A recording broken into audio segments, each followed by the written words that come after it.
Good afternoon, students. Today we will start next chapter, chapter number 4, Process and Basis of Accounting.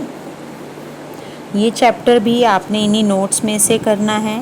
इन्हीं notes में से आप learn और read करोगे, notes अपनी नोटबुक में लिखोगे. One of the main objective of accounting is to ascertain the profit or loss of a business enterprises at the end of an accounting period. Accounting हमने first chapter में पढ़ा था. Accounting क्या है? एक बिज़नेस की लैंग्वेज है जिसके अंदर हम बिज़नेस के ऑब्जेक्टिव को, बिज़नेस का ऑब्जेक्टिव होता है प्रॉफिट अर्न करना. तो बिज़नेस के ऑब्जेक्टिव को अचीव करने के लिए हम जो ट्रांजैक्शंस कर रहे हैं उनकी रिकॉर्डिंग की जाती है. अब इन बिज़नेस की ट्रांजैक्शंस की रिकॉर्डिंग हम अपने एक बिज़नेस की लैंग्वेज है अकाउंटिंग, उसके अंदर कर रहे हैं. अकाउंटिंग से हमें पता चलता है कि हमें पूरे साल जो हमने ट्रांजैक्शंस किए हैं उससे हमें कितने प्रॉफिट और लॉसेस हो रहे हैं. एक पर्टिकुलर पीरियड लेते हैं, accounting period, that is a financial period. 1 April to next year 31 March के अंदर कि बिज़नेस ने जितने भी ट्रांजैक्शंस किए हैं उन ट्रांजैक्शन से हमें कितना प्रॉफिट या लॉस हो रहा है. अब बिज़नेस के इस ऑब्जेक्टिव को अचीव करने के लिए हमारे पास दो बेसिस हैं प्रॉफिट और लॉस निकालने के. पहला है हमारा कैश बेसिस और दूसरा है एक्रूअल बेसिस. दोबारा से समझ लेते हैं. One of the main objectives of accounting is to ascertain the profit or loss of a business enterprises. Business enterprises का जो मेन ऑब्जेक्टिव है, एक ऑर्गेनाइजेशन जो अकाउंटिंग करती है, अकाउंटिंग करने का मेन ऑब्जेक्टिव क्या है? प्रॉफिट और लॉस का पता लगाना. कि ऑर्गेनाइजेशन जो पूरा साल ट्रांजैक्शन कर रही है, गुड्स को रॉ मटेरियल खरीदती है, फिनिश गुड्स में कन्वर्ट कर रही है, मार्केट में सेल कर रही है, तो उससे उसे कितने प्रॉफिट या लॉसेस हो रहे हैं. क्योंकि वो बिज़नेस किस लिए कर रही है? प्रॉफिट कमाने के लिए. अब बिज़नेस में प्रॉफिट हो रहे हैं या कितने हो रहे हैं, इसका पता लगाने के लिए हम अकाउंटिंग करते हैं. और एक पर्टिकुलर पीरियड, अकाउंटिंग पीरियड के एंड में, हमारा जो अकाउंटिंग पीरियड है वो 1 अप्रैल से स्टार्ट होता है, नेक्स्ट ईयर 31 मार्च तक चलता है. तो हम 31 मार्च को हम बनाते हैं अपनी फाइनेंशियल स्टेटमेंट, जिसमें हम ट्रेडिंग और P&L अकाउंट और बैलेंस शीट बनाते हैं. अब हमारे बिजनेस में कितने प्रॉफिट या लॉसेस हुए हैं इसका पता लगाने के लिए हमारे पास टू बेसिस हैं, दो आधार हैं.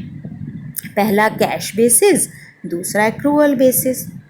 तो पहले हम देखते हैं कि कैश बेसिस अकाउंटिंग क्या होती है.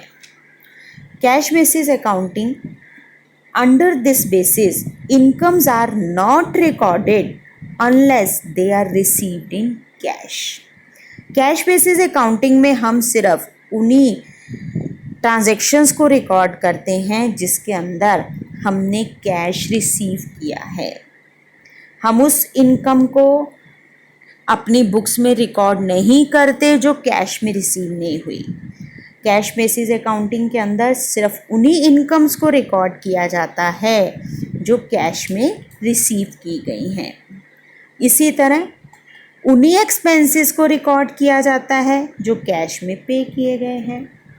कैश बेसिस अकाउंटिंग में हम क्रेडिट ट्रांजैक्शंस की रिकॉर्डिंग नहीं करते, हम सिर्फ कैश ट्रांजैक्शंस की रिकॉर्डिंग करते हैं. चाहे इनकम के रूप में हमें कैश रिसीव हुआ है तो रिकॉर्ड करेंगे, चाहे एक्सपेंसेस के रूप में हम कैश पे कर रहे हैं तो रिकॉर्ड करेंगे.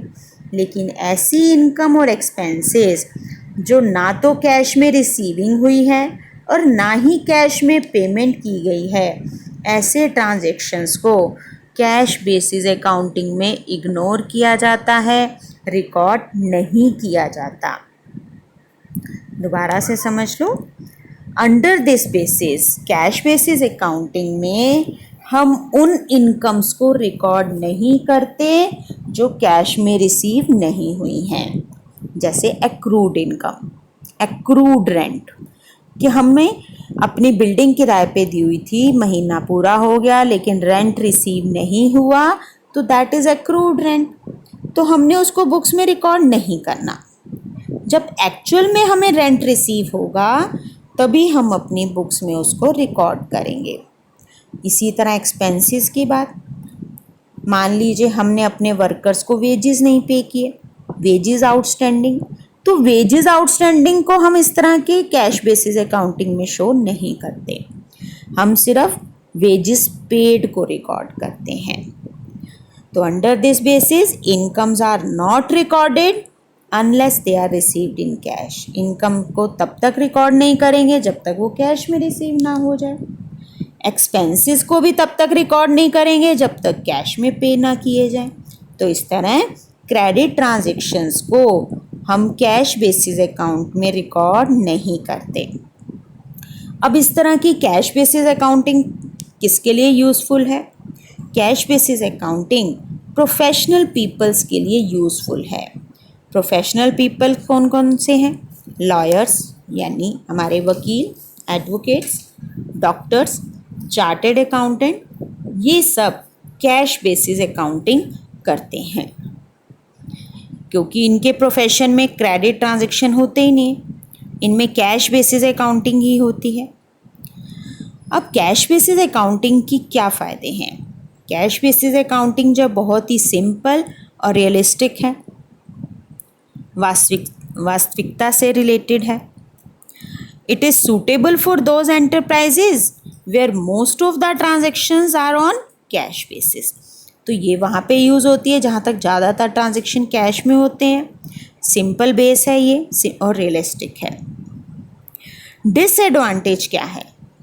डिसएडवांटेज ये है कि इस तरह की कैश बेसिस अकाउंटिंग जो है वो प्रॉफिट एंड लॉस की ट्रू और फेयर पिक्चर्स शो नहीं करती, यानी एक ऑर्गेनाइजेशन की फाइनेंशियल पोजीशन हमें ट्रू नहीं बताती, क्योंकि यहाँ पे क्रेडिट ट्रांजैक्शंस की रिकॉर्डिंग नहीं है, इसलिए हमें ऑर्गेनाइजेशन में एक्चुअल में कितने प्रॉफिट या लॉसेज हुए हैं उसका पता नहीं चलता।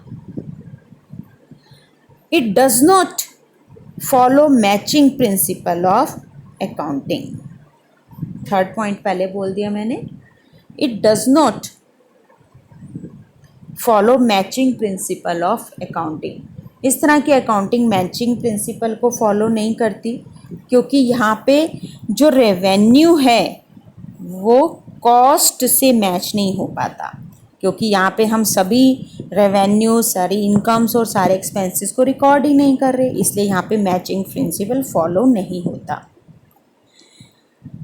और एक और डिसएडवांटेज है जो नंबर 2 पे लिखी हुई है, company act 2013 does not recognise it. और कंपनी एक्ट 2013 भी यहाँ पे रिकॉग्नाइज नहीं करता, क्योंकि कंपनी एक्ट 2013 में भी सारे एक्सपेंसेस और इनकम्स को रिकॉर्ड किया जाता है, इसलिए यहाँ पे इस एक्ट को हम इग्नोर कर रहे हैं, यहाँ पे रिकॉग्नाइज नहीं हो रहा है।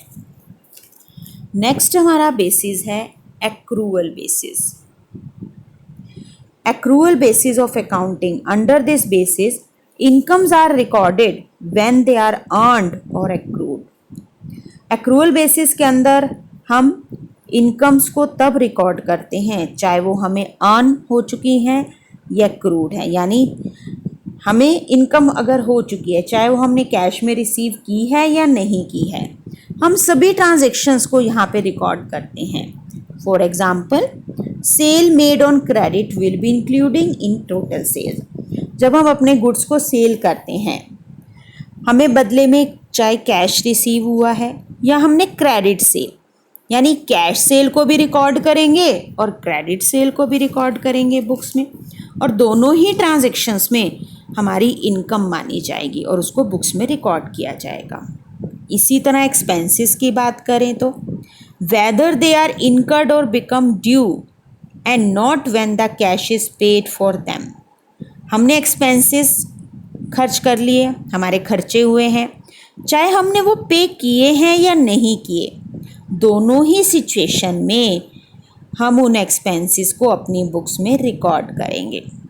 For example, rent due to landlord, हमने एक पर्सन से बिल्डिंग किराए पे ले रखी है, और हमने उसको भी किराया नहीं दिया, चाहे हमने किराया पे नहीं किया लेकिन है तो वो हमारा करंट ईयर का एक्सपेंस, हमने पे नहीं कर रहे, दैट इज़ आउटस्टैंडिंग, तो हम उसे अपनी बुक्स में रिकॉर्ड करेंगे। या हम उसको कैश पे कर रहे हैं, रेंट पे कर रहे हैं, तब भी बुक्स में रिकॉर्ड करेंगे।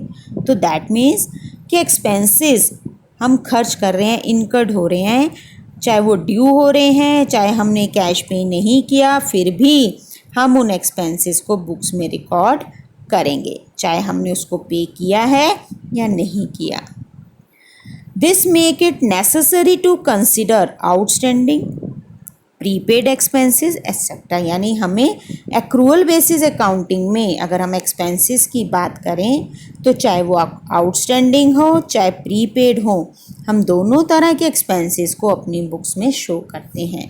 तो एक्रूअल बेसिस अकाउंटिंग में हम कैश रिलेटेड ट्रांजैक्शंस को और क्रेडिट ट्रांजैक्शन, दोनों तरह के ट्रांजैक्शंस को, चाहे वो इनकम से रिलेटेड हो चाहे एक्सपेंसेस से रिलेटेड हो, उन दोनों तरह के ट्रांजैक्शंस को बुक्स में रिकॉर्ड करते हैं। अब हम बात करते हैं इसकी एडवांटेजेस की। पहली एडवांटेज है एक्रूअल बेसिस की, it disclose true and fair picture of profit and loss and financial position of the business at the end of financial year.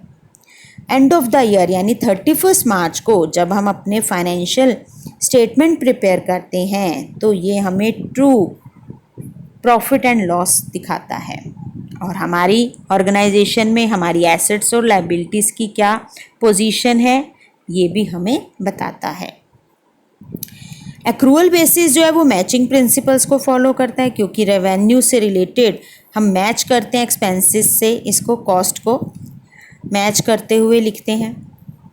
Third, it is recognised by the company act, ये company act के according तैयार किया जाता है, इसलिए यहाँ पे company act को रिकॉग्नाइज किया जाता है। अब बात करते हैं इसकी डिसएडवांटेज की। एक्रूअल बेसिस जो है वो कैश बेसिस अकाउंटिंग की तरह सिंपल नहीं है। It require the use of estimate and personal judgement. Accrual basis में हमें एस्टिमेट लगाना पड़ता है और पर्सनल जजमेंट पे ये अकाउंटिंग निर्धारित होती है, तो ये इसकी डिसएडवांटेज है। आज हम इतना ही करेंगे। आप इसके नोट्स अपनी नोटबुक में यहीं से उतार लेना, बुक में से नहीं करना, इन्हीं नोट्स से आपने ये चैप्टर प्रिपेयर करना है। Thank you and have a nice day.